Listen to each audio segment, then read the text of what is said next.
করে এত অন্যায় করছে, আমার কিছু করার ছিল না। আমি সমান অপরাধী। আমার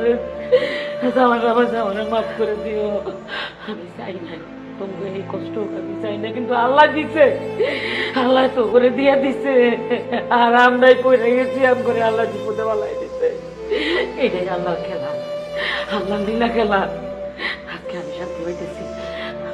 আমার মাইয়া, আমার আদরের মাইয়া কত ভালো আছে, দামি শাড়ি পরছে।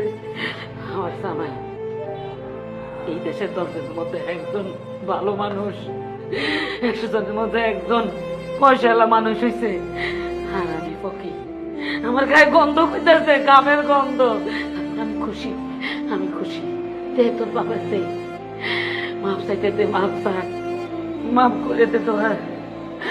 তোরা যদি মাপ না করস, আল্লাহ মাফ করবো না।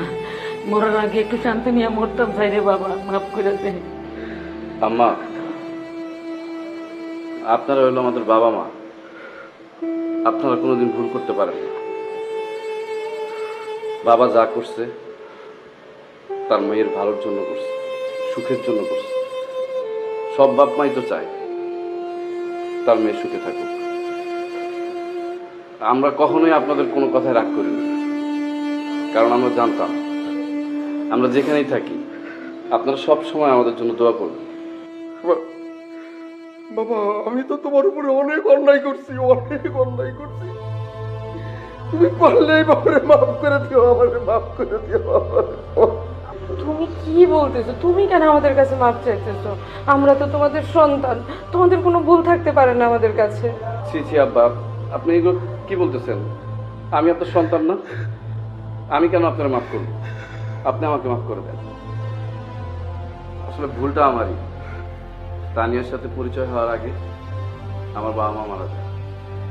তানিয়ার সাথে পরিচয় হওয়ার পর, সম্পর্ক হওয়ার পর আমি ভাবি যে আমাদের যখন বিয়ে হবে আমার তো আর বাবা মা নেই, আমার শ্বশুর শাশুড়ি আমার বাবা মা হবে। আমি বিশ্বাস করেন সবসময় আপনাদেরকে আমার নিজের বাবা মা মনে করেছি, কখনো মনে করিনি যে আপনারা আমার শ্বশুর শাশুড়ি। বাবা মা মনে করেছি।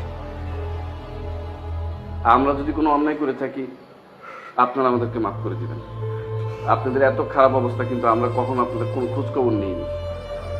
তানিয়া, বাবা আমার শরীরের কি অবস্থা দেখতেছো তুমি? এখানে তাড়াতাড়ি কথা না বলে তাড়াতাড়ি বাবা মাকে বাসায় নিয়ে চলো। হ্যাঁ বাবা, চলো। মা চলো, বাসায় চলো।